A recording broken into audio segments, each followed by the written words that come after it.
Good evening, baseball fans, Red Sox Nation, and it's a distinct pleasure to be here tonight.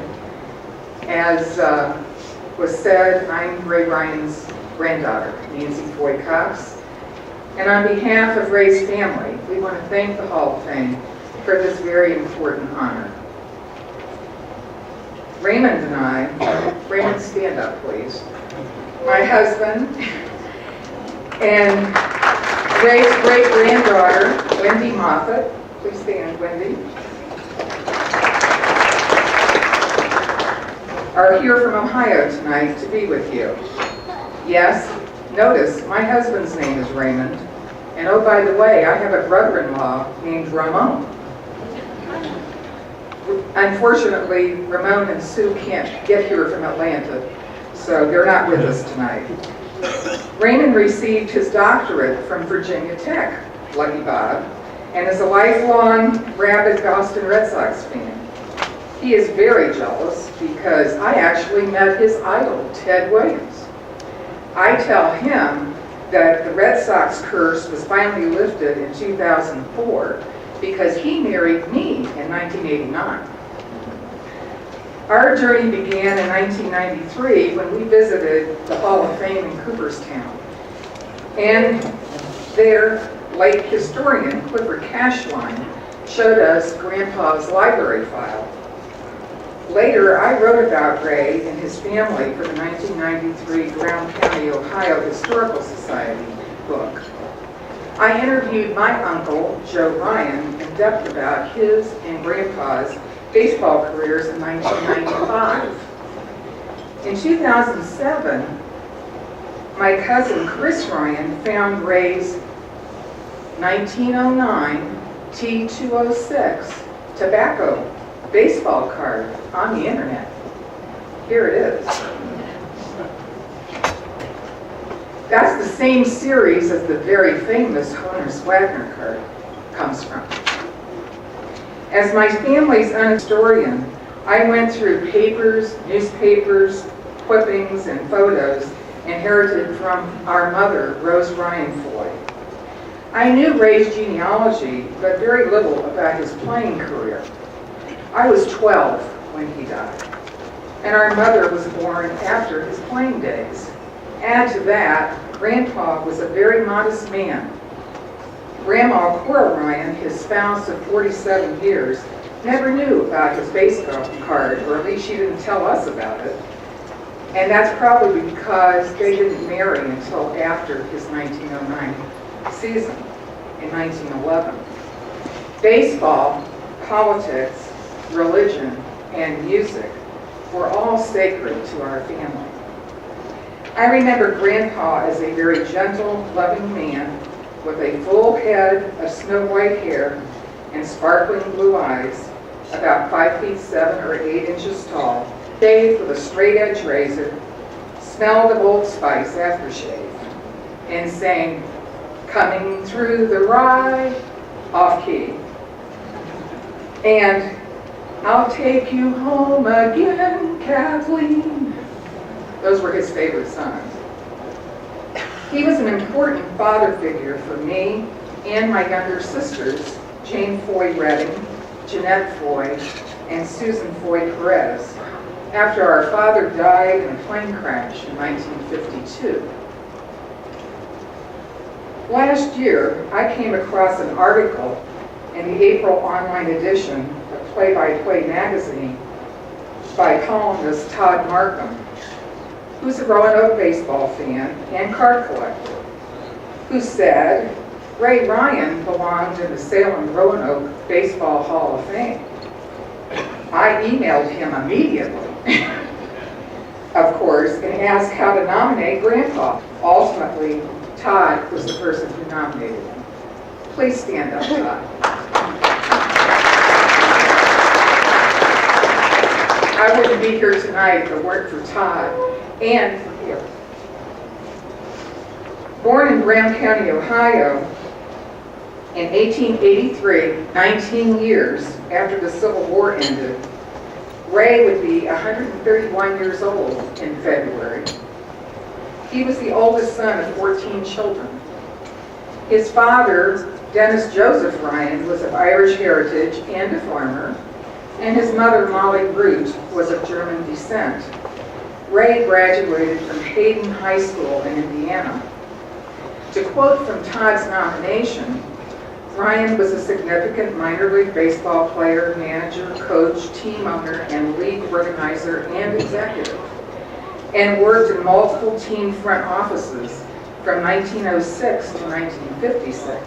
His baseball career spanned some 60 years and included 41 teams, 22 of which he led. He began playing in 1901 as a left-handed batter and catcher while he was employed by a chemical company in Cincinnati. He played summer baseball before he was with the Lancaster Lynx minor league club in 1906.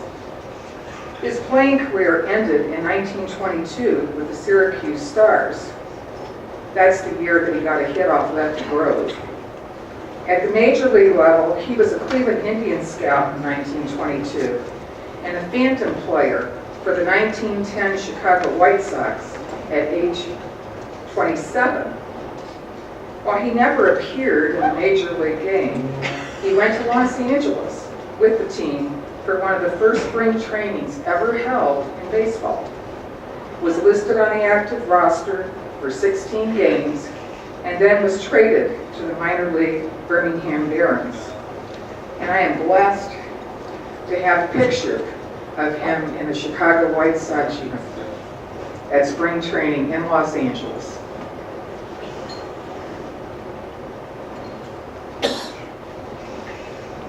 My Uncle Joe said his father considered 1909 as the best of times and 1910 as the worst of times. He certainly didn't like being traded to Birmingham. By the way, 1910 was the year that Comiskey Park opened. Ryan may have suffered an injury which prevented him from reaching big league glory. As a minor league player, he was an outstanding defensive catcher, playing largely during the dead ball era. He played for 11 seasons, appearing in 684 games. He also managed minor league teams for 13 seasons. Perhaps more significantly, he served as president of 3 minor leagues. Ryan's history with Roanoke Valley baseball took a meandering course for the better part of 4 decades. He was an active player with both the Danville Red Sox in 1907 and 08, the Roanoke Tigers in 1909, and played for the Norfolk Tars in 1913 and the Richmond Colts in 1914. He moved a lot. He was a key player on the 1909 Virginia State League pennant-winning Roanoke Tigers, which resulted in his baseball card. He managed 3 different teams in the Virginia League, including the pennant-winning Rocky Mount Carolinians in 1915. He was part owner and manager of the Richmond Colts in 1921. In 1937, Ryan organized both the Mountain State and Appalachian Leagues and served as president of both in 1938. In 1939, he organized the Virginia League and served as president until 1942. The Appalachian League, which can be traced directly back to Ryan's efforts as organizer and first president, still exists today. In 1939, Ryan was instrumental in bringing baseball here to Salem. A last-minute league entry, the ragtag Salem Wolves, opened the season with uniforms borrowed from the Ashland, Kentucky team. A last-place club, the team had the distinction of playing the first game at Salem Municipal Stadium on June the 27th, 1939. By the way, according to Hilda Herschel, Ray's 100-year-old Ohio cousin, she owned the Salem team the summer of 1939. World War II necessitated the team's relocation to the larger population base of Roanoke due to gasoline rationing. That Salem team precursor to the Roanoke Red Sox. Other than farming and helping to build munitions plants during World War II, and a couple of stints as a car dealer in West Virginia, from the dawn of the 20th century until his death in August 1958 at age 75, there was never a day he wasn't involved in baseball. In 1947, Ryan was a scout for his son Joe with the Miami Beach Flamingos. Then he was manager, business manager, general manager, or owner manager for 7 more Florida teams between 1948 and 1953. In 1955, he worked with son Joe to promote the Miami Marlins. Lucky help.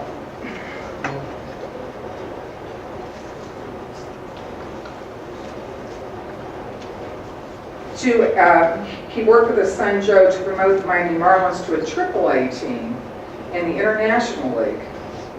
By the way, Ray's lifelong friend, Frank Shag Shaughnessy, the manager of the 1909 Roanoke Tigers, who also has a T206 baseball card, was International League president back then.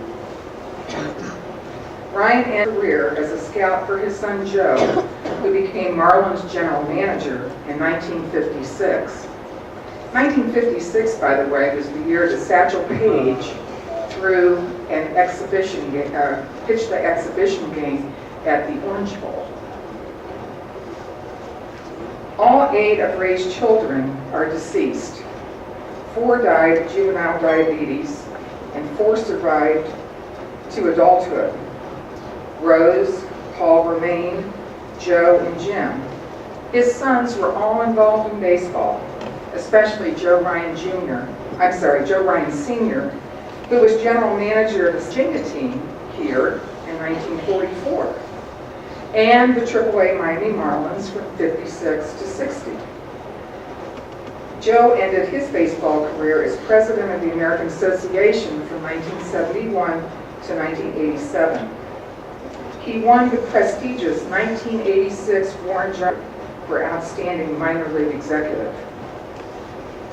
Baseball continues as our family tradition with Joseph Ryan Jr., who since 1996 has been a limited partner of the Fort Myers, Florida Miracle team, the Florida State League successor to the minor league Miami Marlins.